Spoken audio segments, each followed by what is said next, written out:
The Young Lady's Equestrian Manual. Queen Elizabeth riding side saddle, surrounded by mounted courtiers and kneeling subjects. Our Virgin Queen, peerless Elizabeth, with grace and dignity rode through the host, and proudly paced that gallant steed, as though he knew his saddle was a royal throne. Introduction. Riding on horseback is, confessedly, one of the most graceful, agreeable, and salutary of feminine recreations. No attitude, perhaps, can be regarded as more elegant than that of a lady in the modern side saddle, nor can any exercise be deemed capable of affording more rational and innocent delight than that of the female equestrian. Pursued in the open air, it affords a most rapid, and at the same time, exhilarating succession of scenic changes at a degree of personal exertion sufficient to produce immediate pleasure without inducing the subsequent languor of fatigue. Nor is riding on horseback attended with that danger to ladies, attributed to it by the indolent, the melancholy, and the timid.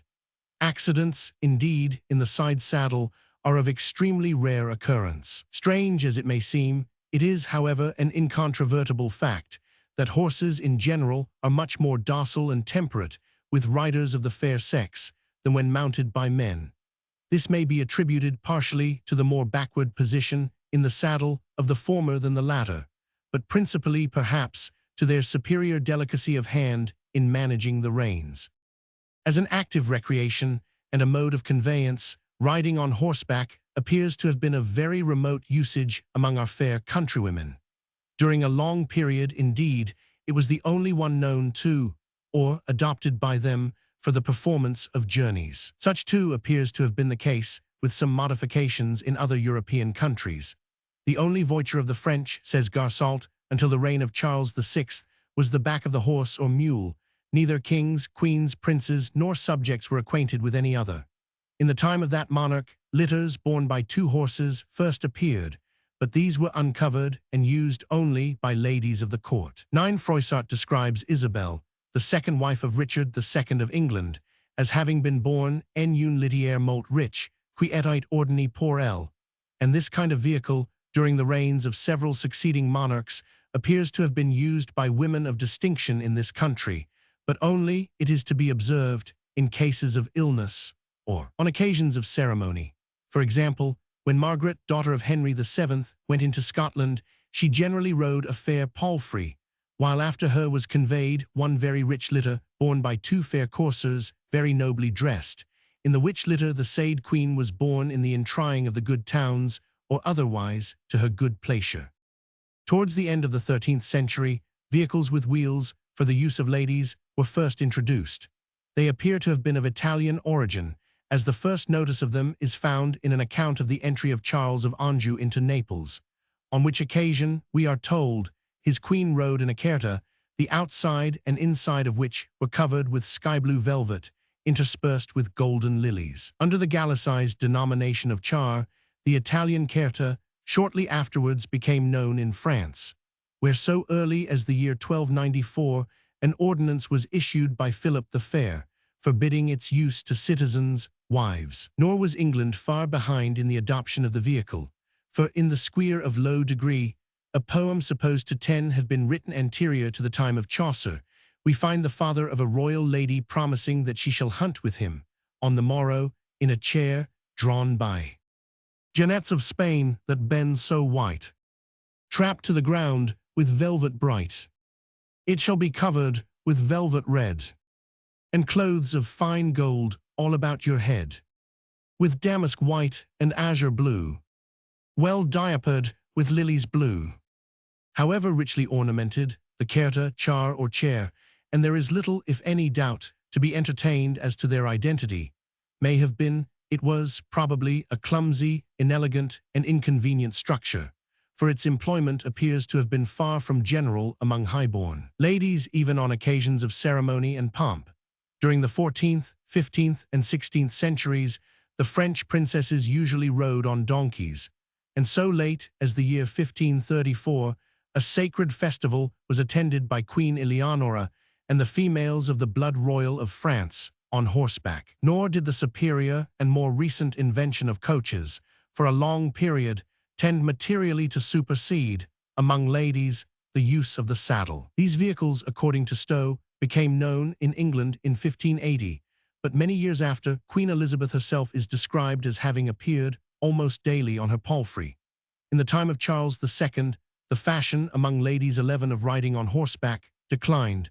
During subsequent reigns, it gradually revived, and the exercise may now be regarded as firmly established among our fair countrywomen by the august example of their illustrious queen. Woman with hunting horn, mounted astride.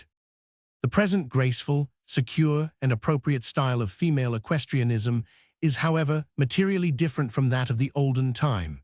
In bygone days, the dame or damoiselle rode precisely as the knight or page. Of this, several illustrations occur in an illuminated manuscript of the 14th century, preserved in the Royal Library. In one of these, a lady of that period is depicted on horseback, enjoying the pastime of the chase. In another are represented 12 gentlewomen of the same period, on horseback, with an individual of the other sex, engaged, as is shewn by some parts of the design, which it would be needless, for our present purpose, to copy in the once much favored diversion of hawking. 3 women riding astride. Queen Elizabeth, says a writer in the Encyclopaedia Londinensis, seems to have been the first who set the ladies the more modest fashion of riding sideways. Considerable opposition was at first made to it as inconvenient and dangerous, but practice in time brought it into general use, particularly when ladies found they could ride a hunting, take flying leaps, and 13 gallop over cross-roads and plowed fields without meeting with more accidents than the men. Besides, it was not only allowed to be more decorous, but in many respects more congenial to the ease and comfort of a female rider. Our author is, however, wrong in ascribing the fashion of riding sideways by women in this country to Elizabeth, by whom it could only have been confirmed or, at the most, revived, the honor of its introduction being clearly attributable to another Queen of England, who lived at a much more early period of our history. Anne of Bohemia, consort of Richard II, is the illustrious personage to whom we allude. She, it was, according to Stowe, whom Beckman follows on this point, that originally showed the women of this country how gracefully and conveniently they might ride on horseback sideways. Another old historian, enumerating the new fashions of Richard II's reign, observes, likewise, noble ladies then used high heads and cornets, and robes with long trains and seats or side saddles on their horses, by the example of the respectable Queen Anne, daughter of the King of Bohemia, who first introduced the custom into this kingdom. For before, women of every rank rode as men do. T. Rossii Hist. Ray, Ang, p. 205. In his beautiful illustrative picture of Chaucer's Canterbury Pilgrims, Stothard appears to have committed an 14 anachronism in placing the most conspicuous female character of his fine compositions sideways on her steed. That the lady should have been depicted riding in the male fashion might, it strikes us, have been inferred, without any historical research on the subject, from the poets describing her as having, on her feet, a pair of spurs sharp. Neither the original example of Anne of Bohemia, nor that, in later days, of Elizabeth, as female equestrians, however extensively followed, had sufficient force entirely to abolish, among our countrywomen, the mode of riding like the other sex. In the time of Charles II, it appears, from a passage in the Duke of Newcastle's great work on horsemanship, to have still, at least partially, subsisted. Another writer of the 17th century, whose manuscripts are preserved in the Harleian collection, speaks of it as having been practiced in his time by the ladies of Bury in Suffolk when hunting or hawking, and our venerable contemporary, Lawrence, a voluminous writer on the horse, it is worthy of remark, states that at an early period of his own life, 2 young ladies of good family, then residing near Ipswich in the same county, were in the constant habit of riding about the country, in their smart doeskins, great coats, and flapped beaver hats. 15. Persian lady riding astride on a pacing horse. Although entirely relinquished, at present, perhaps in this country, the mode of female equestrianism under notice continues to prevail in various other localities. In the following sketch, taken from Charles Audrey's magnificent École d'Équitation, a Persian lady is delineated as just about to start on a journey in the saddle, and in the next, which is engraved from an original drawing, done from the life. A lady and gentleman of Lima are represented on horseback. I have endeavored, the artist says in manuscript on the reverse of his sketch, to depict the horses pacing, as they are almost universally taught to do in Peru, that is, to move both the legs of one side forward together. It resembles an English 16 butcher's trot in appearance, but it is so easy that one might go to sleep on the horse, and after riding a pacer, it is difficult to sit a trotter at first. It is also excessively rapid, good pacers beating other horses at a gallop. The ladies of Lima do not always ride with the face covered, but only when the sun is powerful. They sometimes ride in ponchos like the men. In fact, it is excessively difficult at first sight to determine whether a person on horseback be male or female. Pacing horses ridden by men. The side saddle introduced to this country by Anne of Bohemia differed materially from that now used 17 by British ladies, having, no doubt, been a mere pillion on which the rider sate as in a chair. Two women seated sideways on their horses. Woman riding side saddle. At what period our fair countrywomen first began to ride with the knee over the pommel, we are not enabled to state. It is, however, clear, according to the original of the above sketch, which occurs in one of 18 the historical illustrations of equestrianism given by Audrey, that the courtly dames of England did so about the middle of the 17th century. Our author describes the figure as being that of the Countess of Newcastle. Woman riding pillion behind a man's. It may be conjectured that a single crutch only for the advanced leg was at first used, and this, it is not improbable, was fixed on the center of the pommel, as in the lady's saddle now, or at least very lately, common in some parts of Mexico, where the women, it would seem, ride with the left hand towards the animal's head. This also appears to have been, sometimes, the case, down to a recent period, in our own country, for in rather a modern description of the side saddle, the crutches are spoken of as being movable in order to afford a lady, by merely changing their relative positions, the means of riding, as she might please, on either side of her horse. That a second crutch was used about the middle of the last century, we are unable to state how much earlier, in France at least, is evident from a plate of the lady's hunting saddle, at that period given by Garsault, in which, it is curious, a sort of holdfast is provided for the fair equestrians right 19-hand. But even so recently as Garsault's time, the saddle in ordinary use by French women was, we learn from his work on equitation, still a kind of pillion, on which the rider sate diagonally, with both feet resting on a broad suspended ledge or stirrup. The pillion in this country has not yet become obsolete, being still, frequently, to be seen on the backs of donkeys and hack ponies at watering places. During the early part of the present century, its employment continued to be general. It was fixed behind a man's saddle, on the croup of a steady horse, trained to go at an easy though shuffling pace between a walk and a trot. The groom or gentleman, equipped with a broad leathern belt buckled about his waist, by which the lady secured her position in case of need, first mounted, and his fair companion was then lifted backwards and behind him into her seat. In an old work on horsemanship, written by one William 20 Stokes, and published at Oxford, it is not, perhaps, unworthy of notice, directions are given for vaulting into the saddle after the lady has been placed on the croup, together with a plate illustrative of so exquisitely nice and marvelously absurd an operation. In Mexico they manage these things, if not better, at all events with more gallantry than our forefathers did, for 21 with them, the pisana or country lady, we are told, is often seen mounted before her cavaliero, who, seated behind his fair one, supports her with his arm thrown around her waist. Our illustrative sketch of this custom in the preceding page is taken from a beautiful model, the work of a native Mexican artist. Man mounting with woman already seated on the rump of the horse. Woman seated in front of the man. Having now offered our fair readers a slight and unpretending historical sketch of female equestrianism, we shall proceed, after a few preliminary remarks, to the practical details of the art.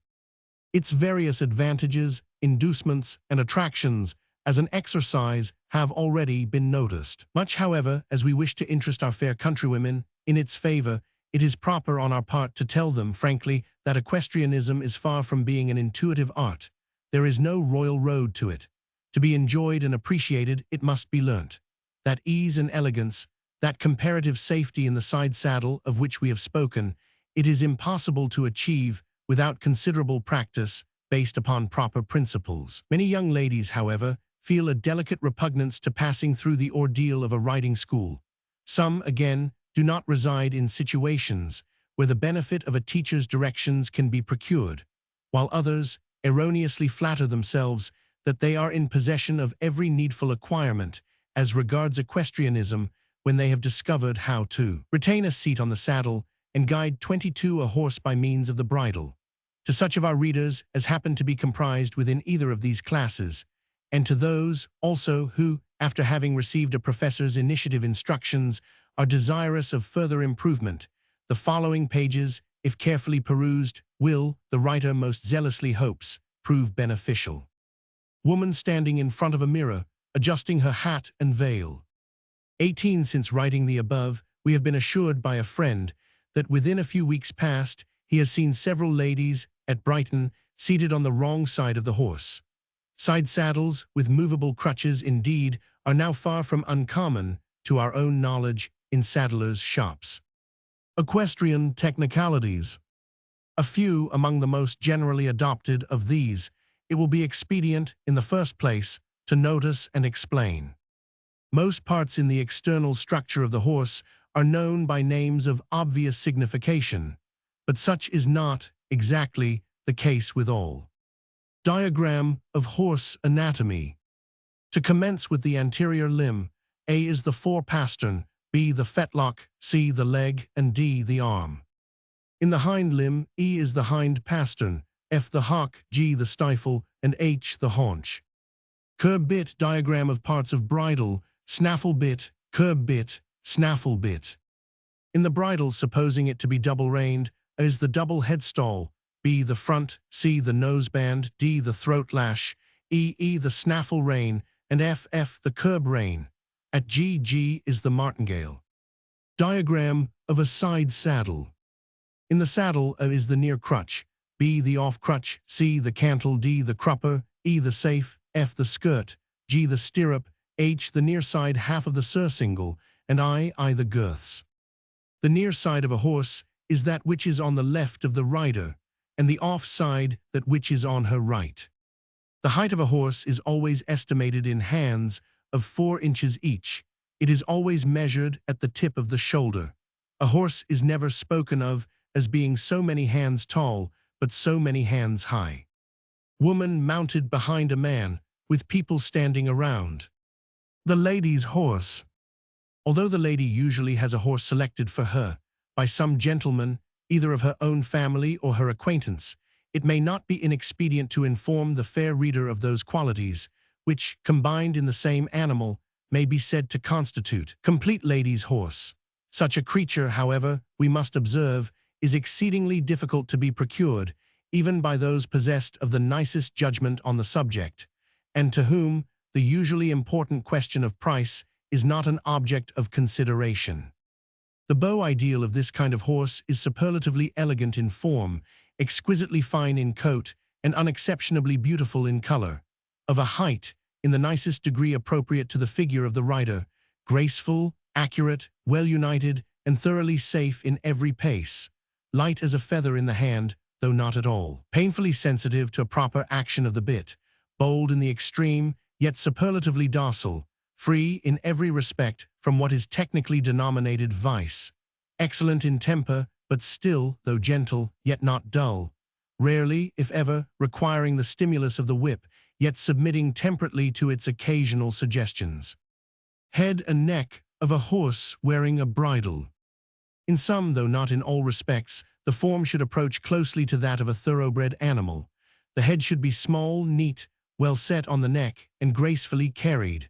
The nostrils should be wide, the eyes large, rather protruding, dark, yet brilliant, the ears erect, and delicately tapering towards their tips. The expression of the countenance should be lively, animated, noble, and most highly intelligent, the neck rather arched and muscular, the ridge of the shoulders narrow and elevated, the chest full and fleshy, the back broad, the body round or barrel-like, the space between the hips and tail long and very gradually depressed towards the latter organ, which it is essential should be based high on the croup. The fore and hind limbs should be distant, the one pair from the other, the arms muscular, 28, the knees broad, the hocks laterally wide, the legs flat and sinewy, the pasterns rather long, and the hoofs large and nearly round. A rough, or what is technically termed a staring coat, considerably deteriorates the appearance of a horse, however perfect in other conditions. Its surface, on a well-bred, healthy, and properly groomed animal, is not only smooth, but brilliantly polished. The mane, if too long and thick, will interfere with that delicate management of the reins so desirable to a lady on horseback, and the tail, if of immoderate length, will, by the animal's whisking it towards his sides, prove inconvenient to the fair rider at all times, but especially so in dirty weather. Neither of these appendages, however, on the other hand, should be ungracefully brief or scanty. Of all colors presented by the horse, none is so rich, and at the same time so elegant and chaste as a bright bay, provided the mane, tail, and lower parts of the legs be black.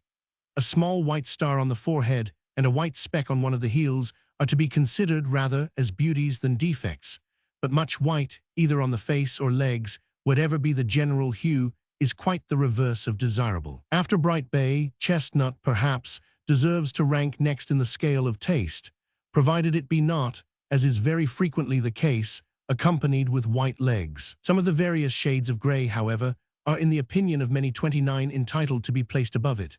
Of these, the silver gray with black mane and tail claims the highest place. Brown is rather exceptionable on account of its dullness. Black is not much admired, though as we think when of a deep jet remarkably elegant, roan, sorrel, dun, piebald, mouse, and even cream color, however appropriate the latter may be for state carriage horse, are all to be eschewed. The height of a horse should be in harmonious proportion with that of the rider. A very young or short lady is in no less false a position, as regards grace, on a lofty steed, than a tall, full-grown woman on a diminutive pony. For ladies of the general stature, a horse measuring from 15 to 15.5 hands at the point of the shoulder is usually considered, as regards height, more desirable than any other. In paces, the lady's horse should be perfect, or, at all events, so far as regards the walk and canter. The former should be fast, bold, firm, and lively, without being unsteady, and the latter light, easy, well-combined, and graceful. So, too, should the hand gallop. Although it is true, a lady's horse is rarely put to this pace, unless used for the field. The trot, again, is but little practiced. Still, the complete lady's horse is expected to be capable of performing it with great precision of step, and but little concussion to the rider, many ladies regarding it, however discountenanced by 30 the majority, perhaps, as preferable from its vigor, liveliness, and dash to any other pace. To expatiate on the absolute necessity of the lady's horse being safe on his limbs would be needless. The mouth should be sensible of the most delicate hint of the rider's will, communicated to it by means of the bit. A horse that pulls hard or hangs heavily upon the reins is very unsuitable for a lady's use. So again, is one having the mouth so tender as to suffer from moderate pressure, either by the snaffle or the curb. The former is no less fatiguing too than the latter is distressed by the bridle hand. Man standing, holding a horse. Personal equipments. In the selection of these, a lady has a fair opportunity for the proper display of a refined and judicious taste. All that is gaudy, needless, or even elaborate is vulgar. Perfect simplicity, indeed, as regards not only her own costume, but the trappings of her palfrey, is expected, at the present day, on the part of every well-bred female equestrian. The habit should fit the bust without a crease, but beneath the waist it ought to be not only long, but somewhat full and flowing. Its color should be dark as possible without being positively black.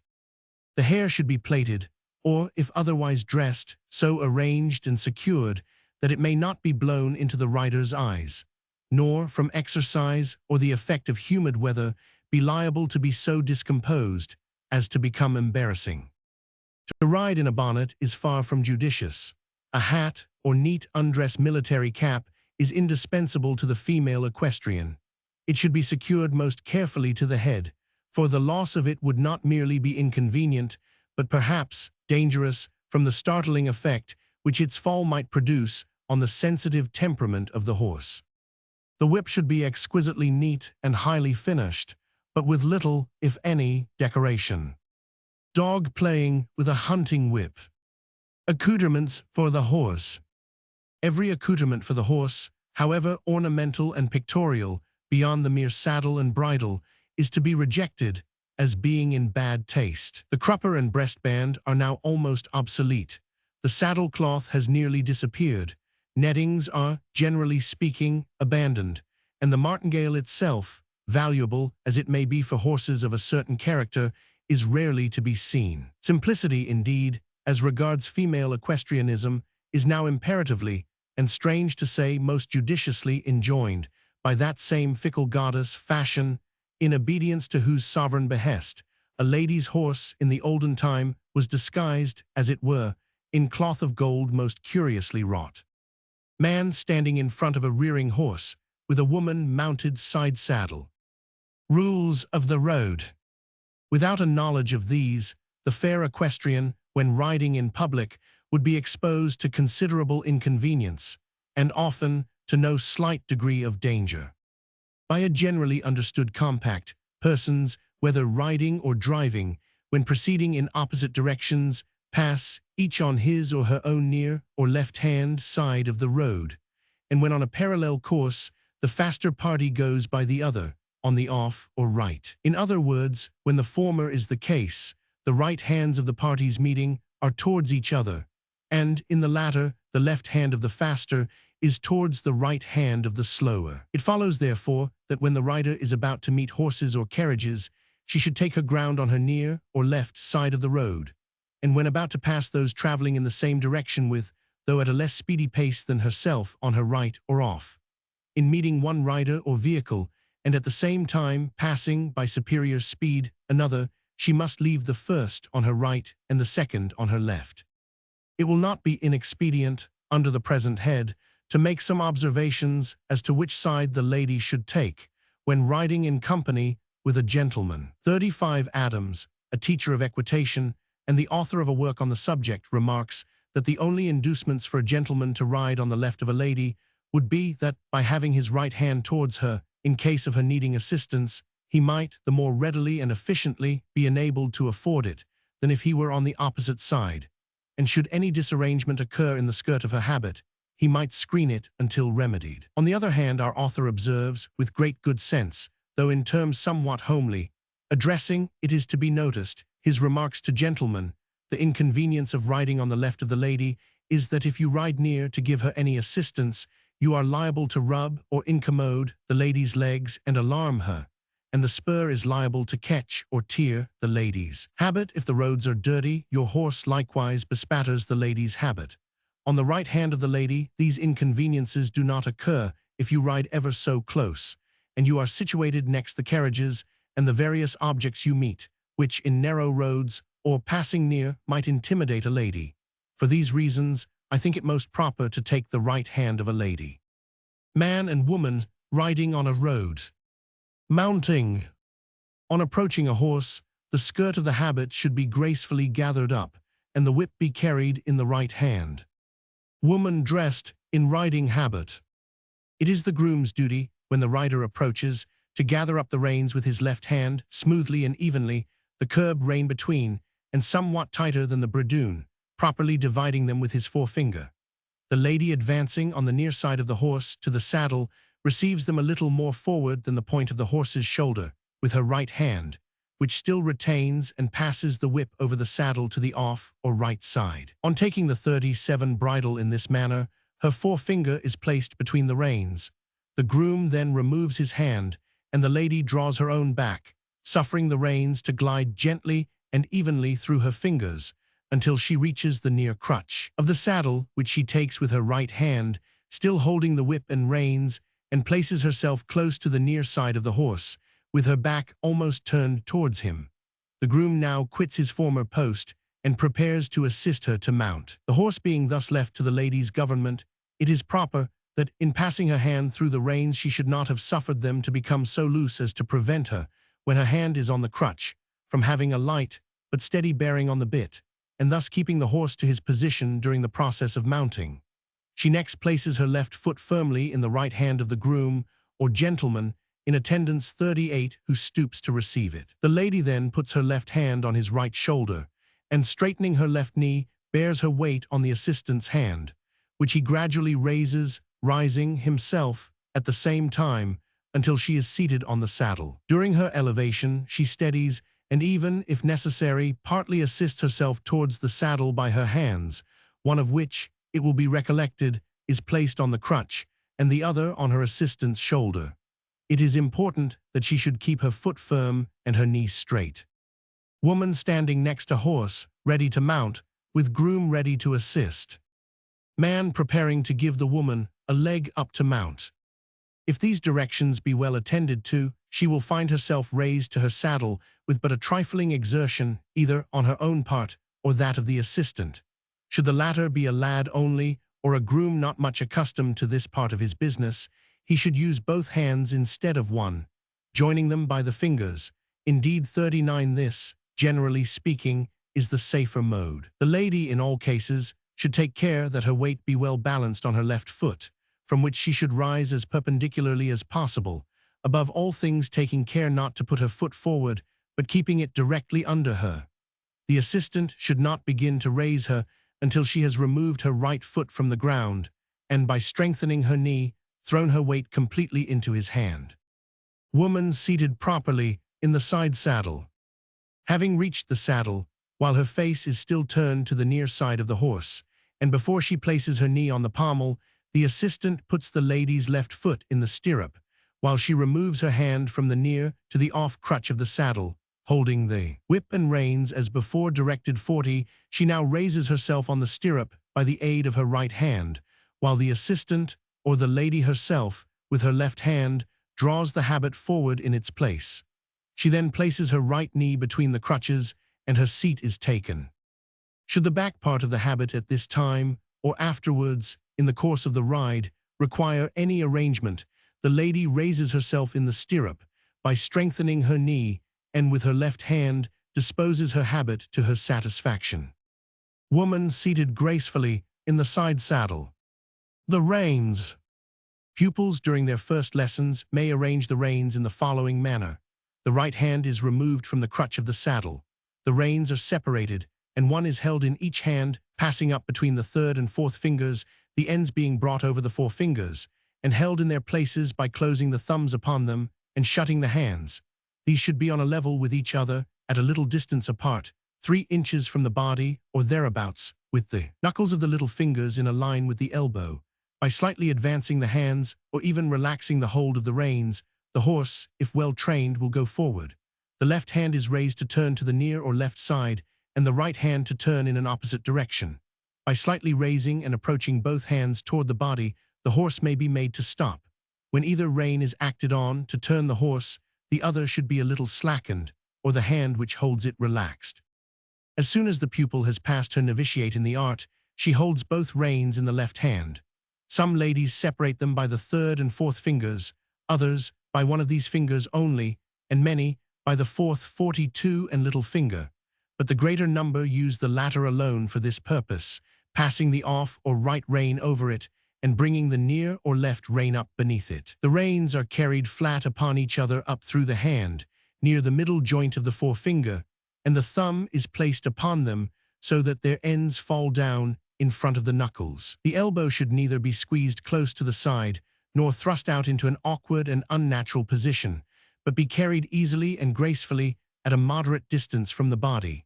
The thumb should be uppermost, and the hand so placed that the lower part of it be nearer the waist than the upper. The wrist should be slightly rounded, the little finger in a line with the elbow, and the nails turned towards the rider. With the reins in this position, the lady, if she wish her horse to advance, brings her thumb towards her, until the knuckles are uppermost, and the nails over the horse's shoulder. The reins, by this simple motion, are slackened sufficiently to permit him to move forward. After he is put in motion, the rider's hand should return to the first position, gradually, or it may be slightly advanced, and the thumb turned upwards immediately. To direct a horse to the left, let the thumb, which in the first position is uppermost, be turned to the right, the little finger to the left, and the back of the hand brought upwards. This movement is performed in a 43 moment, and it will cause the left rein to hang slack, while the right is tightened so as to press against the horse's neck. To direct the horse to the right, the hand should quit the first position, the nails be turned upwards, the little finger brought in towards the right, and the thumb moved to the left. The left rein will thus press the neck, while the right one is slackened. To stop the horse, or make him back, the nails should be turned from the first position upwards, the knuckles be reversed, and the wrist be rounded as much as possible. 2 women riding side saddle, led by a boy. The seat and balance. The body should always be in a situation, as well to preserve the balance as to maintain the seat. View of offside of mounted woman. One of the most common errors committed by ladies on horseback who have not been properly taught to ride is hanging by the near crutch, so that, instead of being gracefully seated in the center of the saddle, with the head in its proper situation and the shoulders even, the body is inclined to the left, the head is brought to the right by an inelegant bend of the neck, the right shoulder is elevated and the left depressed. The head should be in an easy, natural position, that is, neither drooping forward nor thrown back, neither leaning to the right nor to the left. The bust should be elegantly developed by throwing back the shoulders, advancing the chest, and bending the back part of the waist inward. The elbows should be steady and kept in an easy and apparently unconstrained position near the sides. The lower part of the arm should form a right angle with the upper part, which ought to descend almost perpendicularly from the shoulder. The position of the hands, when both are occupied with the reins, or when the reins are held in one only, we have already noticed. The right arm and hand, in the latter case, may depend easily from the shoulder, and the whip be held in the fingers, with the lash downward, between 2 fingers and the thumb. The whip may also be carried in the right hand, in the manner adopted by gentlemen. The lady is not restricted to any precise rules in this respect, but may vary the position of her whip arm as she may think fit, so that she do not permit it to appear ungraceful. She must, however, take care that the whip be so carried that its point do not tickle or irritate the flank of the horse. The stirrup is of very little use, except to support the left foot and leg, and to assist the rider to rise in 47 the trot. Generally speaking, therefore, as we have already remarked, none of the weight of the body should be thrown upon the stirrup. The left leg must not be cramped up, but assume an easy and comfortable position. It should neither be forced out, so as to render the general appearance ungraceful and the leg itself fatigued, nor should it be pressed close to the horse except when used as an aid, but descend gracefully by his side without bearing against it. Although hanging by the left crutch of the saddle over the near side is not only inelegant, but objectionable in many important respects, the near crutch, properly used, is a lady's principal dependence on horseback. The right knee being passed over the near crutch, the toes being slightly depressed, and the leg pressed against the fore part of the saddle, the pommel is grasped, and the rider well secured in the possession of her seat. It is said that when a lady, while her horse is going at a smart trot, can lean over on the right side far enough to see the horse's shoe, she may be supposed to have established a correct seat, which, we repeat, she should spare no pains to acquire. In some of the schools, a pupil is often directed to ride without the stirrup, and with her arms placed behind her, while the master holds the long rein and urges the horse to various degrees of speed, and in different directions, in order to settle her firmly and gracefully on the saddle, to convince her that there is security without the stirrup, and to 48 teach her to accompany, with precision and ease, the various movements of the horse. Nothing can be more detrimental to the grace of a lady's appearance on horseback than a bad position.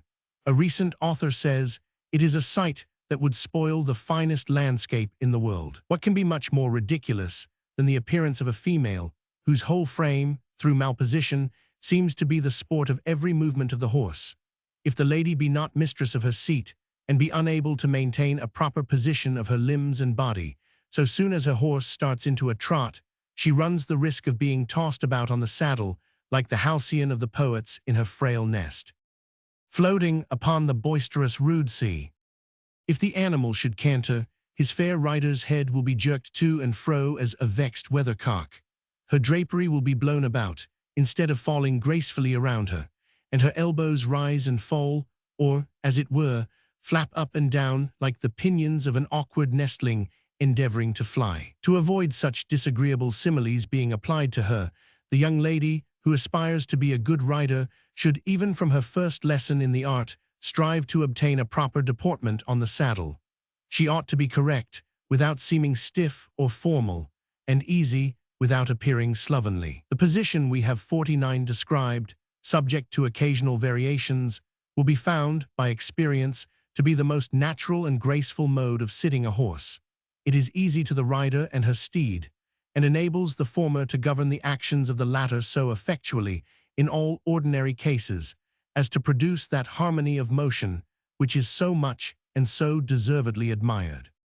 The balance is conducive to the ease, elegance, and security of the rider. It consists in a foreknowledge of the direction which any given motion of the horse will impart to the body, and a ready adaptation of the whole frame to the proper position, before the animal has completed his change of attitude or action.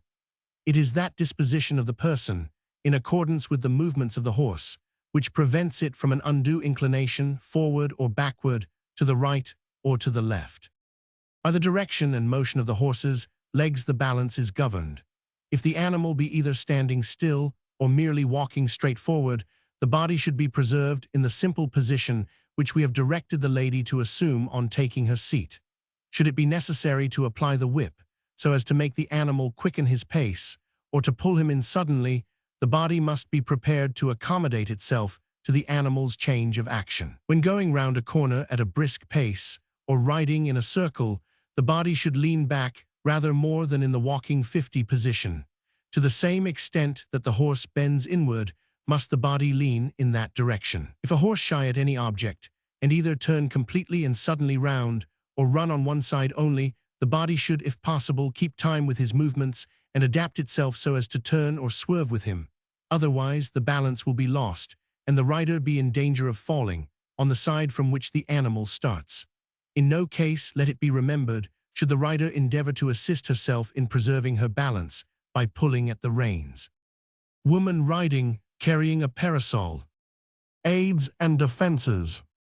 All such motions of the body, the hands, the legs, and the whip, as either indicate the rider's wishes, or in some degree assist the horse to fulfill them, are in the art of riding denominated aids, and those movements of the rider which tend to save the animal from disuniting himself or running into danger may, properly enough, be classed under the same title, while such as act for the preservation of the rider against the attempts of the horse, when headstrong or vicious, are termed defenses. The aids of the hand are considered the most important, all the other actions of the rider tending, principally, to assist the bridle hand and carry its operations into complete effect. There should be a perfect harmony in the aids, and all of them ought to be governed by those of the rein. In many instances, the power of a movement performed by the hand may be destroyed by the omission of a correct accompanying aid or defense with the body or the leg. Thus, if a horse rear, it is useless for the rider to afford him a slack rein if she do not also lean forward in order, by throwing her weight on his foreparts, to bring him down, and also to save herself from falling backward over his haunches. Should the rider, when her horse 52 rises, slacken the reins, but retain her usual position on the saddle, if he rear high, she must necessarily be thrown off her balance. And then, if she hang on the bit, in order to save herself from falling, there is great danger of her pulling the horse backward. The aids and defenses of the body are numerous. We shall attempt to describe a few of them. The residue must be acquired by practice and the lady's own observation. When the rider indicates by her hand that she wishes the horse to advance, the body should be inclined forward in a slight degree, and the left leg, with the whip, also, if the animal be sluggish or not well trained, pressed to his side. Should she, by pulling the rein towards her, or turning the wrist in the manner we have before directed, communicate her desire to stop, her body ought, at the same time, to be thrown back, with gentleness or otherwise, in proportion to the severity of the action of the hand against the horse's inclination to increase his speed contrary to the will of his rider, or when he leaps, kicks, or plunges. If a horse rear, the rider should lean forward more than in the aid for the advance. But care must be taken, in this case, to perform the defense with discretion, especially with a pony or galloway, for should the animal rise suddenly and the rider throw herself abruptly forward, it is not improbable that he might give her a violent blow on the face with the top of his head. The aids of the whip on one side correspond with those of the leg on the other. They are not only used in the manner we have already mentioned, when the rider wishes her horse to advance or increase his pace, but also in clearing a corner and 100. If the lady be desirous of turning to the left, she may materially aid the operation of the hand, which directs the foreparts of the horse to the near side, by pressing him with her stirrup leg so as to throw his croup in some degree to the right, and thereby place it in a more proper position to follow the direction of his shoulders. In turning to the right, the whip may be made equally useful by 54 driving out his croup to the left. The power of these aids, especially that of the whip, should be increased as circumstances require. The aid which is sufficient for some horses may not be powerful enough by half for others, and even with the same animal, while the slightest pressure will produce the desired effect in some cases, a moderate or even a rather severe lash with the whip is necessary in others. Woman mounted on rearing horse. Soothings, animations, and 100. The voice and the hand, the leg and the whole body may be employed to soothe and encourage. High-mettled or fretful horses, it is often necessary to soothe, and timid ones to encourage. A spirited animal is frequently impatient when first mounted, or if a horse or a carriage pass him at a quick rate, and some horses are even so ardent and animated as to be unpleasant to ride when with others. In either of these cases, the rider should endeavor to soothe her horse by speaking to him in a calm, gentle tone. She should suffer the whip to be as motionless as possible and take even more than usual care that its lash do not touch the flank. Her seat should be easy, her legs still, and her bridle hand steady. The bit should not be made to press on the horse's mouth with greater severity than is necessary to maintain the rider's command. And as the horse gradually subsides from his animation, its bearing should be proportionately relaxed. The perfection of soothing consists in the rider's sitting so entirely still and easy as not to add in the least to the horse's animation, at the same time being on her guard so as to be able to effect any of her defenses in an instant, should occasion render them needful. Animations are intended to produce greater speed, or to render the horse more lively and on the alert, without increasing his pace. Some animals scarcely ever require animations, while others are so dull and deficient in mettle as to call them frequently into use. The slightest movement of the body, the hand, or the leg is enough to rouse the well-bred and thoroughly trained animal, but it is necessary for the animations to be so spirited and united with sluggish horses as almost to become corrections. In fact, what is a mere animation to one horse would be a positive correction to another. The aids of the hand, the whip, the leg, and the body, which we have before described, are animations. So also are pattings with the hand, the tones of the voice, and 100. Animations should be used in all cases, when the horse, contrary to the rider's inclination, either decreases his speed, droops his head, bears heavily and languidly on the bit, or begins to be lazy or slovenly 57 in the performance of his paces. A good rider foresees the necessity of an animation before the horse actually abates his speed or loses the ensemble of his action and the grace and spirit of his deportment. It is much easier to keep up than to restore a horse's animation. Therefore, the whip, the leg, the hand, or the tongue should do its office a few moments before, rather than at, the moment when its movements are indispensable. A slight motion of the fingers of the bridle hand serves as an excellent animation. It reminds the horse of his duty, awakens the sensibility of his mouth, and preserves a proper correspondence between that and the hand. Woman mounted on prancing horse, with man standing in front. Corrections. Ladies certainly ought not to ride horses which require extraordinary correction. For numerous reasons, which must occur to our readers, a lady should never be seen in the act of positively flogging her steed. Such a sight would destroy every previous idea that had been formed of her grace or gentleness. Moderate corrections are, however, sometimes necessary, and the fair rider should make no scruple of having recourse to them when absolutely needful, but not otherwise. Astley, in his work on the management of the horse, after very properly recommending all quarrels between the steed and his rider to be avoided, observes that too much indulgence may induce the horse to consider that you are afraid of him. And our author adds, if he should once think you are really so, you will find he will exercise every means to convince you that he considers himself your master, instead of acknowledging, by implicit obedience, that you are his. Those who imagine that a horse is to be corrected only with the whip are very much mistaken. The aids and animations of the leg, the bridle hand, the body, and the voice may be made sufficiently severe to correct and render a horse obedient in all ordinary cases. Severe flogging seldom produces any good 59 effect, and in most contests between a horse and his rider, when both get out of temper, the former usually gains some important advantage. The best way to correct a horse is to dishearten and make him do what he would fain avoid, not so much by force and obstinate resolution in contesting openly and directly with him when he is perfectly prepared to resist, as by a cool opposition and indirect means. There are different methods of attaining the same end, and those which are the least obvious to the animal should be adopted. A lady cannot rival him in physical strength, but she may conquer him by mere ingenuity or subdue him by a calm, determined assumption of superior power. Woman in elaborate gown on a cantering horse. Vices.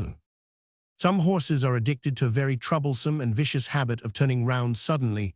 We do not here allude to shyness, but restiveness, without exhibiting any previous symptom of their intention. A horse soon ascertains that the left hand is weaker than the right, and consequently less able to oppose him. He therefore turns on the off side, and with such force and suddenness that it is almost impossible, even if the rider be prepared for the attack, to prevent him. In this case, it would be unwise to make the attempt. The rider would be foiled, and the horse become encouraged by his success in the struggle to make similar endeavors to have his own way or dismount his rider. The better plan is, instead of endeavoring to prevent him from turning with the left hand, to pull him sharply with the right, until his head has made a complete circle, and he finds, to his astonishment, that he is precisely in the place from which he started. Should he repeat the turn, on the rider's attempting to urge him on, she should pull him round, on the same side, 3 or 4 times, and assist the power of the hand in so doing, by a smart aid of the whip 61 or the leg. While this is doing, she must take care to preserve her balance, by an inclination of her body to the center of the circle described by the horse's head. The same plan may be pursued when a horse endeavors to turn a corner, contrary to the wish of his rider, and if he be successfully baffled 3 or 4 times, it is most probable that he will not renew his endeavors. On the same principle, when a horse refuses to advance, and whipping would increase his obstinacy or make him rear or bolt away in a different direction, it is advisable to make him walk backward until he evinces a willingness to advance. A runaway might, in many instances, be cured of his vice by being suffered to gallop unchecked and being urged forward when he showed an inclination to abate his speed, rather than by attempting to pull him in.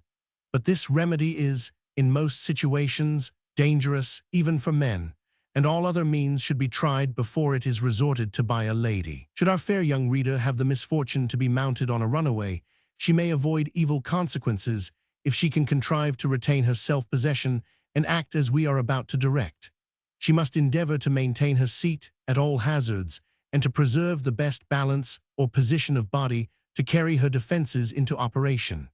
The least symptom of alarm on her part will increase the terror or determination of the horse. A 62, dead heavy pull at the bridle will rather aid him than otherwise in his speed, and prevent her from having sufficient mastery over his mouth and her own hands to guide him. She must, therefore, hold the reins in such a manner as to keep the horse together when at the height of his pace, and to guide him from running against anything in his course. And it is most probable that he will soon abate his speed and gradually subside into a moderate pace. Sawing the mouth, that is, pulling each rein alternately, will frequently bring a horse up in a few minutes.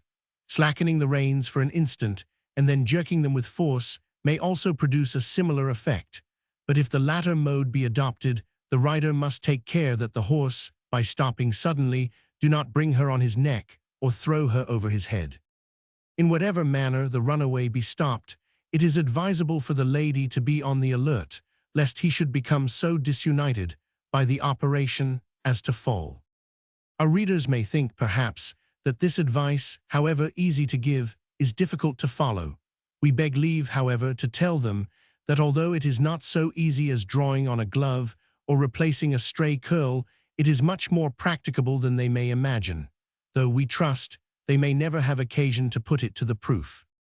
There is another situation in which it is advisable to force the horse, apparently, to have his own way, in 63 order to baffle his attempts. Restive horses, or even docile animals, when put out of temper, sometimes endeavor to crush their riders' legs against walls, gates, trees, posts, and 100.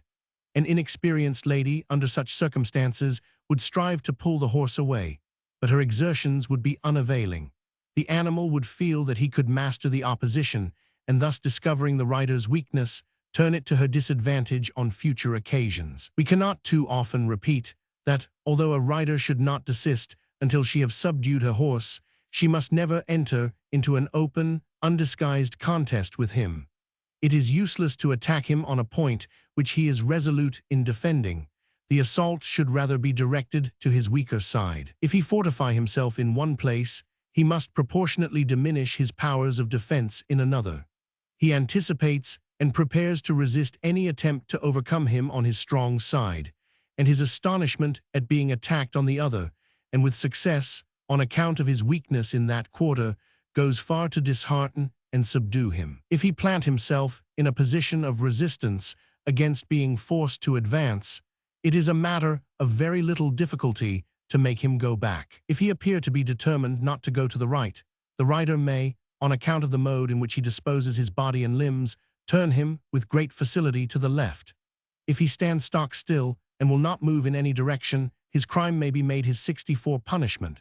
The rider in such case should sit patiently until he show a disposition to advance, which he probably will in a very short time, when he discovers that she is not annoyed by his standing still. Nothing will subdue a horse so soon as this mode of turning his attacks against himself, and making his defenses appear acts of obedience to the rider's inclination. When therefore a horse viciously runs on one side towards a wall, pull his head forcibly in the same direction, and if, by the aid of the leg or whip, you can drive his croup out, you may succeed in backing him completely away from it.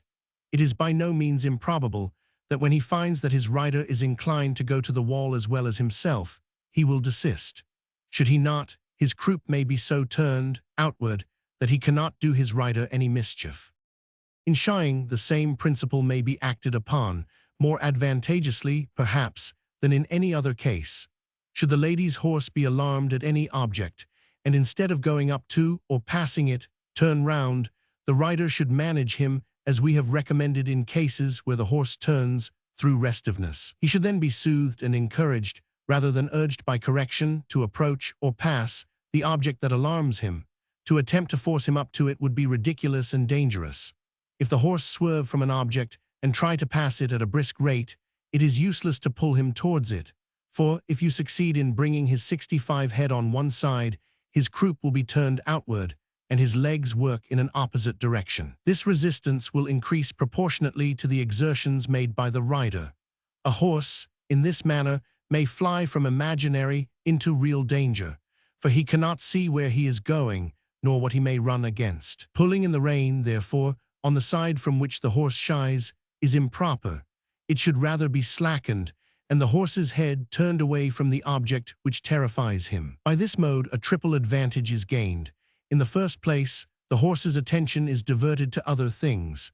Secondly, the dreaded object loses half its terror when he finds no intention manifested on the rider's part to force him nearer to it. And lastly, he is enabled to see, and consequently avoid any danger in front or on the other side of him. A horse may be coaxed and encouraged to go up to the object that alarms him, and if the rider succeed in making him approach it, a beneficial effect will be produced. The horse will discover that his fears were groundless and be less likely to start again from any similar cause. After the first impulse of terror has subsided, the animal, if properly managed, will even manifest an inclination to approach and examine the object that alarmed him. But while he is so doing, the rider must be on her guard. For the least movement or timidity on her part, the rustling of a leaf or the passing of a shadow will, in all probability, frighten 66 him again, and he will start round more violently than before. After this, it will be exceedingly difficult to bring him up to the object. Astley, however, whom we have before quoted, says that should the first trial prove unsuccessful, it must be repeated until you succeed, adding that the second attempt should not be made until the horse's fears have subsided and his confidence returned. A horse that is rather shy may, in many cases, be prevented from starting by the rider turning his head a little away from those objects, which, she knows by experience, are likely to alarm him, as well before she approaches as while she passes them. A lady certainly should not ride a horse addicted to shying, stumbling, rearing, or any other vice, but she ought, nevertheless, to be prepared against the occurrence of either, for however careful and judicious those persons by whom her horse is selected may be, and however long a trial she may have had of his temper and merits, she cannot be sure, when she takes the reins, that she may not have to use her defenses against rearing or kicking, or be required to exercise her skill to save herself from the dangers attendant on starting or stumbling before she dismounts. The quietest horse may exhibit symptoms of vice, even without any apparent cause, after many years of good behavior. The best-tempered are not immaculate, nor the surest-footed infallible. It is wise, therefore, to be prepared. When a horse trips, his head should be raised and supported by elevating the hand, and the lady should instantly throw herself back so as to relieve his shoulders from her weight. It is useless to whip a horse after stumbling, as it is also after shying, for it is clear he would not run the risk of breaking his knees or his nose if he could help it. If a horse be constantly punished for stumbling, the moment he has recovered from a false step, he will start forward, flurried and disunited, in fear of the whip, and not only put the rider to inconvenience, but run the risk of a repetition of his mishap before he regains his self-possession. It being generally the practice, and a very bad practice it is, for riders to correct horses after having made a false step, an habitual stumbler may be easily detected. When a horse that is tolerably safe makes a false step, he gathers himself up and is slightly animated for a moment or two only, or goes on as if nothing had happened. But if he be an old offender, he will remember 68 the punishment he has repeatedly received immediately after a stumble, and dash forward in the manner we have described, expecting the usual flagellation for his misfortune. When a horse evinces any disposition to kick or rear, the reins should be separated and held by both hands in the manner we have described in a previous page. This should also be done when he attempts to run away, grows restive, or shies. The body should also be put in its proper balance for performing the defenses. The shoulders should be thrown back, the waist brought forward, and the head well poised on the neck. Every part of the frame must be flexible, but perfectly ready for action. Woman on rearing horse. The principal danger attendant on the horse's rearing is that the rider may fall over the croup, and perhaps pull the horse backward upon her. To prevent 69 either of these consequences, immediately that a horse rises, slacken the reins, and bend the body forward, so as to throw its weight on his shoulders, and the moment his 4 feet come to the ground, having recovered your position gradually as he descends, correct him smartly if he will bear it, or endeavor to pull him round 2 or 3 times and thus divert him from his object. The latter course may also be adopted to prevent his rearing, if the rider should foresee his intention. A horse that displays any symptoms of kicking should be held tight in hand. While his head is well kept up, he cannot do much mischief with his heels. Woman on a kicking horse. If, however, when the rider is unprepared, in spite of her exertions he should get his head down, she must endeavor, by means of the reins, to prevent the animal from throwing himself, and also, by a proper 70 inclination of her body backward, to save herself from being thrown forward. Should an opportunity occur, she must endeavor to give him 2 or 3 sharp turns. This may also be done, with advantage, if she detect any incipient attempts in the animal to kick. A horse inclined to rear seldom kicks much, but he may do both alternately, and the rider should be prepared against his attempts by keeping her balance in readiness for either of the opponent defenses. She must also take care that, while she is holding her horse's head up and well in hand to keep him from kicking, she do not cause him to rear by too great a degree of pressure on his mouth.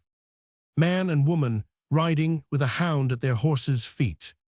Exercises in the paces.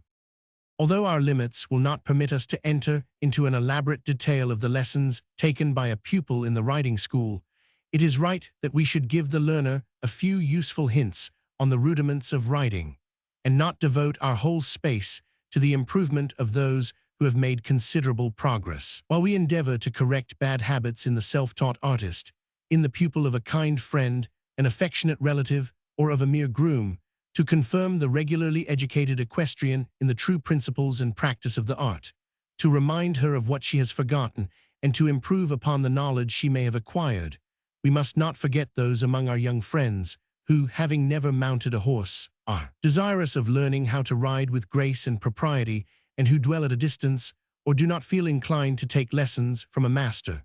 To such, 1/3 at least of our preceding observations are applicable, and we recommend an attentive perusal of what we have said as to mounting, the aids, and 100 before they aspire to the saddle.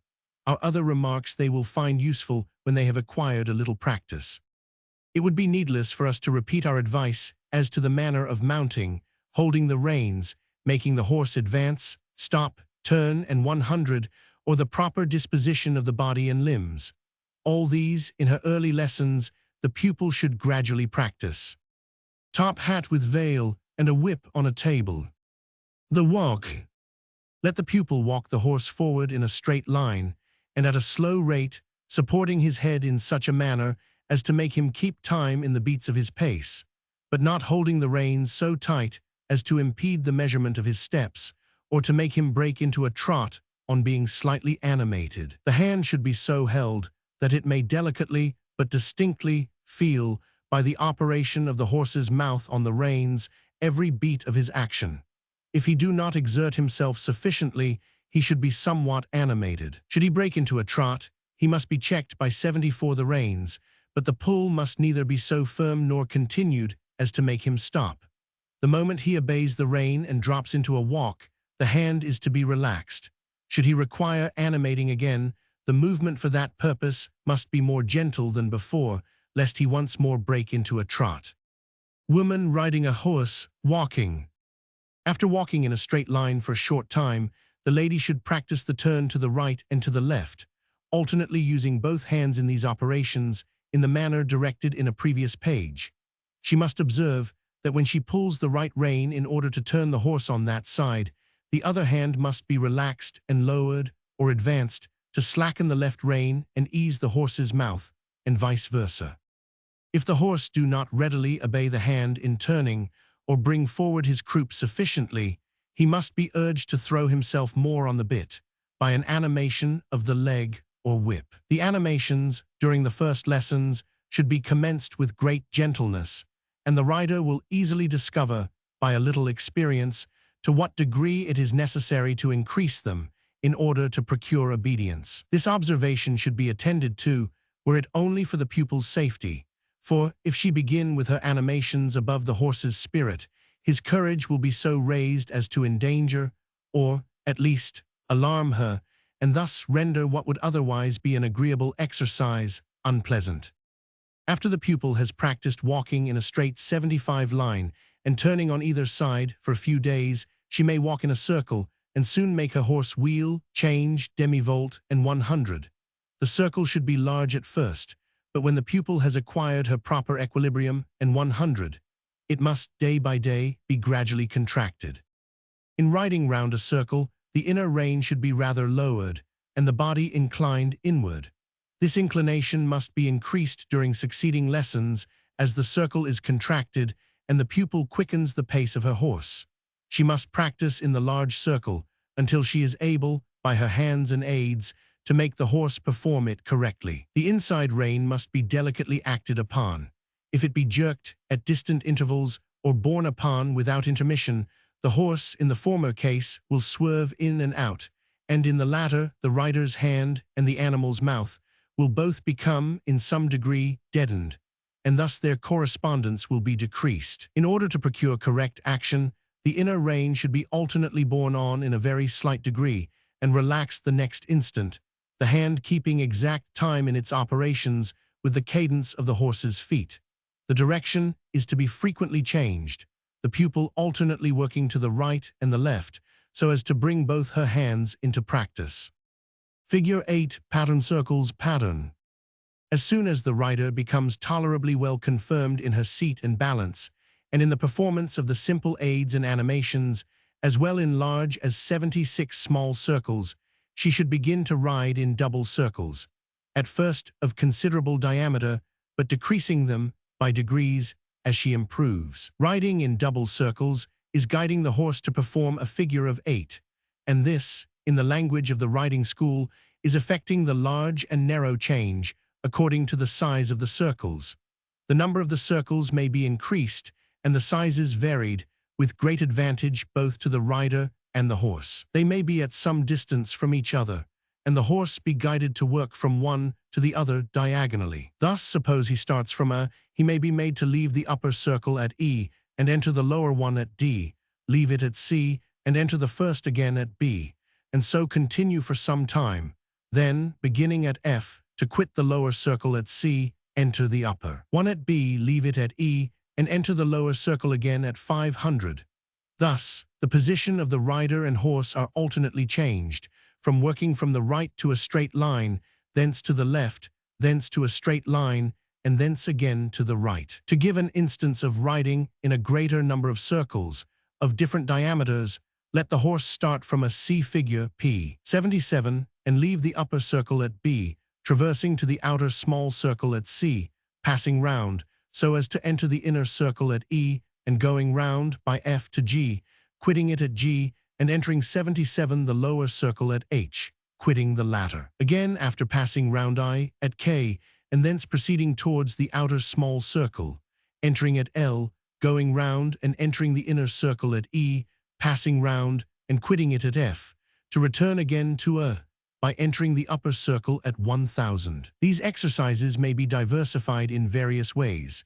The pupil, for instance, may perform the upper circle, and one or both of the pair below return to the upper circle, cross from that diagonally to the lower circle, quit it at H or K to perform one of the middle circles, return to the lower circle again, pass thence to the other middle circle, and quit it at C or F, as the case may happen, to return to the upper circle again. Nothing can be more beneficial than this variety of action. It tends at once to confirm the pupil in her seat, to exercise her in her balance and aids, and to render the horse obedient, while, if he be kept in only one direction, he will perform the figure mechanically, without either improving his own mouth and action, or the rider's hands, aids, or balance. Circles and diagonals pattern. In the art of riding, working on a circle is called a volt. In angles or a zigzag direction, changes reverse, and on half a circle from a line, a demi-volt. These figures may first be performed separately, but their 78 can be no objection to the demi-volt, and changes reverse being afterwards embodied in the exercises on circles. As in the last figure, the lady may work from A in the mode directed for some time, then perform the variations by going across from A to B and describe a demi-volt round by CE to A, then return from A to B and work a demi-volt in an opposite direction from B to A. Thence, the lady may proceed in a line, enter the lower circle at D, and recommence riding in circles. The change reverse may at any time be performed by quitting the upper circle at E or F and working on the traversing lines so as to cross the lower circle at G or H and enter it at I or K. In fact, these exercises may be varied, ad libitum, and the more they are diversified, the greater advantage the lady will derive from them, provided she persevere until she can perform one figure with accuracy before she enter upon another that is more complicated.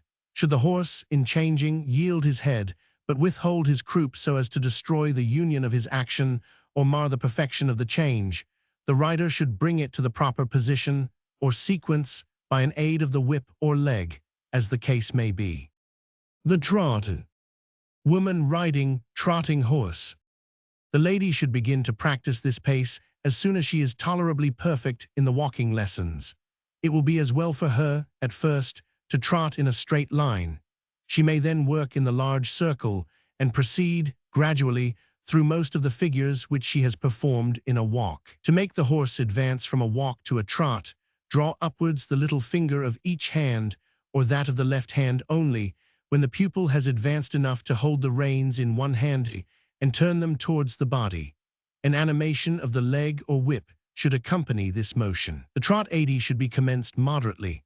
If the horse start off too rapidly or increase the pace beyond the rider's inclination, she must check him by closing the hands firmly, and if that will not suffice, by drawing the little fingers upwards and towards the body. This must not be done by a jerk, but delicately and gradually, and as soon as the proper effect is produced, the reins are again to be slackened. If the horse do not advance with sufficient speed, or do not bring up his haunches well, the animations used at starting him are to be repeated. When the horse proceeds to the trot, the lady must endeavor to preserve her balance, steadiness, and pliancy, as in the walk. The rise in trotting is to be acquired by practice. When the horse, in his action, raises the rider from her seat, she should advance her body and rest a considerable portion of her weight on the right knee, by means of which, and by bearing the left foot on the stirrup, she may return to her former position without being jerked. The right knee and the left foot, used in the same manner, will also aid her in the rise. Particular attention must be paid to the general position of the body while trotting. In this pace, ordinary riders frequently rise to the left, which is a very bad practice and must positively be avoided. The lady should also take care not to raise herself too high. The closer she maintains her seat, consistently with her own comfort, the better. The canter. The whole of the exercises on circles should next be performed in a canter, which may be commenced from a short but animated trot, a walk, or even a stop. If the horse be well trained, a slight pressure of the whip and leg and an elevation of the horse's head by means of the reins will make him strike into a canter. Should he misunderstand or disobey these indications of the rider's will by merely increasing his walk or trot, or going into the trot from a walk, as the case may be, he is to be pressed forward on the bit by an increased animation of the leg and whip, the reins, at the same time, being held more firmly, in order to restrain him from advancing too rapidly to bring 80 to his haunches well under him, for the support of which, in this position, he will keep both his hind feet for a moment on the ground, while he commences the canter by raising his 4 feet together. Woman riding, cantering horse.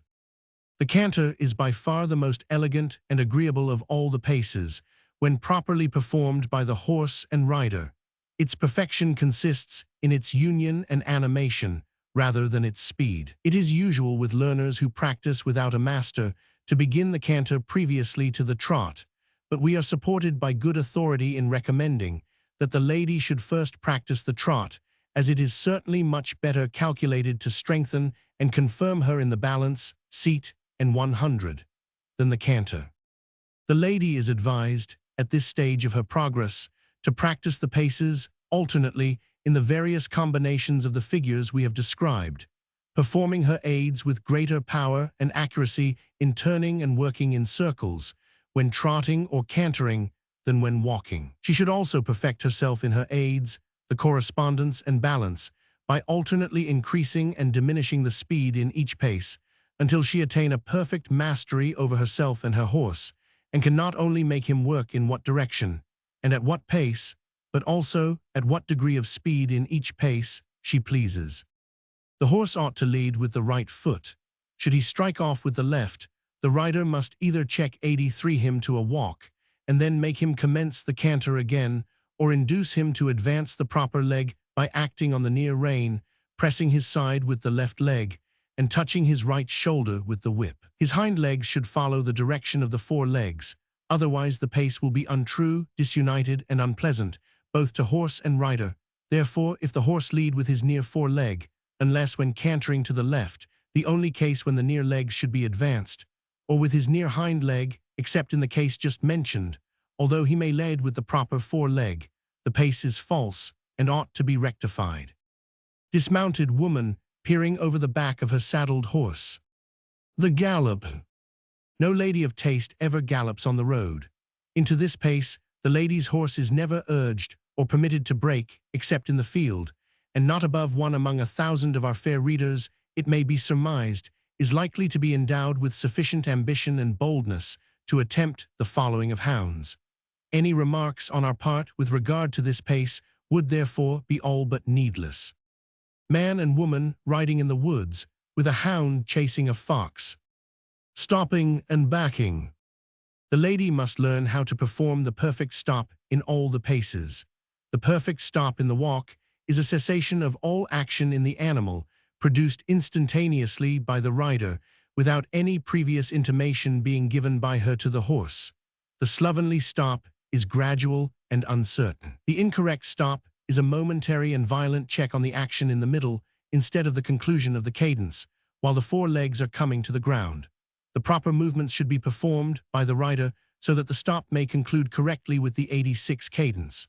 The firmness of the hand should be increased, the body be thrown back, the reins drawn to the body, and the horse's haunches pressed forward by the leg and whip, so that he may be brought to bear on the bit.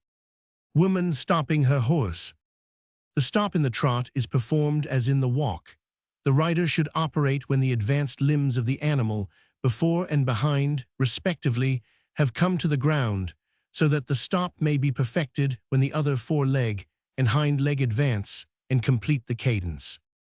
The stop in the canter is performed by the rider in a similar manner. The time should be at the instant when the horse's 4 feet are descending. The hind feet will immediately follow and at once conclude the cadence. In an extended canter, it is advisable to reduce the horse to a short trot prior to stopping him, or to perform the stop by a double arrête, that is, in 2 cadences instead of 1. It is necessary that the lady should learn how to make a horse back in walking. To do this, the reins must be drawn equally and steadily towards the body, and the croup of the horse kept in a proper direction by means of the leg and whip. Leaping. In riding schools, ladies who never intend to hunt are frequently taught to leap the bar. The practice is certainly beneficial, as it tends to confirm the seat and enables the rider more effectually to preserve her balance should she ever be mounted on an unsteady or vicious horse. Horse with woman riding, leaping a bar from a standing start. Leaps are taken, either standing or flying, over a bar, which is so contrived as to fall, when touched by the horse's feet, if he do not clear it. It is placed at a short distance from the ground, at first, and raised by 88 degrees as the rider improves. The standing leap, which is practiced first, the horse takes from the halt, close to the bar. The flying leap is taken from any pace, and is easier than the standing leap, although the latter is considered the safer of the two to begin with, as from the steadiness with which it is made by a trained horse, the master or assistant can aid the pupil at the slightest appearance of danger. Horse with woman riding, jumping a bar. The position of the rider is to be governed in this, as in all other cases, by the action of the horse. No weight is to be borne on the stirrup, for in fact, pressure on the stirrup will tend to raise the body, rather than keep it close to the saddle. The legs, particularly the right one, must be pressed closely against the 89 saddle and the reins yielded to the horse, so that the rider can just distinguish a slight correspondence between her own hand and the horse's mouth. The animations thus produced, and the invitation thus given, will make the horse rise. As his 4 quarters ascend, the lady is to advance forward, the back being bent inward, and the head kept upright and steady. A moment before the horse's hind legs quit the ground, the body should be inclined backward, the rider taking care not to bear heavily on the reins, lest the horse force her hand and pull her forward on his neck or over his head as he descends. When the leap is cleared, the rider should bring the horse together, if at all disunited, and resume her usual position. In the flying leap, the seat is to be preserved as in the standing leap, except that it is needless and indeed unwise to advance the body as the horse rises, because in the flying leap, the horse's position, especially in a low leap, is more horizontal than when he rises at the bar from a halt, and there is great danger of the rider being thrown, if she lean forward, in case the horse suddenly check himself and refuse the leap, which circumstance occasionally happens. The waist should be brought forward, and the body suffered to take that inclination backward which will be produced by the spring forward of the horse. The horse's head is to be guided towards the bar, and the reins yielded to him as he advances. Woman in riding dress, with hat and veil and whip under her arm. Dismounting. The first operation, preparatory to dismounting, is to bring the horse to an easy, yet perfect, stop. If the lady be light and dexterous, she may dismount without assistance from a middle-sized horse, but it is better not to do so if the animal be high. The right hand of the lady, when preparing to dismount, is to receive the reins and be carried to the off-crutch of the saddle. The reins should be held sufficiently tight to restrain the horse from advancing, and yet not so firm as to cause him to back or rear, nor uneven, lest it make him swerve. The lady should next disengage her right leg, clearing the dress as she raises her knee, remove her right hand to the near crutch, and then take her foot from the stirrup. Thus far the process is the same whether the lady dismount with or without assistance. If the lady be assisted, the gentleman or groom may either lift her completely off the saddle to the ground, or, taking her left hand in his left hand, place his right hand on her waist, and as she springs off, support her in her descent. She may also alight, if she be tolerably active, by placing her right hand 92 in that of the gentleman, who in this case must stand at the horse's shoulder, and descend without any other support. Should there be any objection to, or difficulty found in alighting by either of these modes, the gentleman or groom may place himself immediately in front of the lady, who is then to incline sufficiently forward for him to receive her weight, by placing his hands under her arms, and thus easing her descent. Woman dismounting, with a man helping. If the lady dismount without assistance, after the hand is carried from the off to the near crutch, she must turn round so as to be able to take, in her left hand, a lock of the horse's mane, by the aid of which, and by bearing her right hand on the crutch, she may 93 alight without difficulty. In dismounting thus, without assistance, she must turn as she quits the saddle, so as to descend with her face towards the horse's side. Woman facing the horse, after dismounting.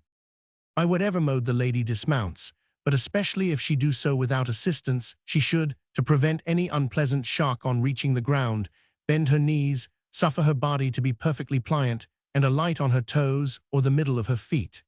She is neither to relinquish her hold, nor is the gentleman or groom, if she make use of his ministry, to withdraw his hand, until she is perfectly safe on the ground. In order to dismount with grace and facility, more practice is required than that of merely descending from the saddle after an exercise or a ride. It is advisable to mount and dismount, for some days 94 several times, successively, either before or after the ride, commencing with the most simple modes, until a sufficient degree of confidence and experience is acquired to perform either of these operations in a proper manner, with the mere aid of the assistant's hand. Two women passing a hat and veil between them. Concluding remarks. The lady should perform her first lessons with a snaffle bridle, holding the reins in both hands and without a stirrup.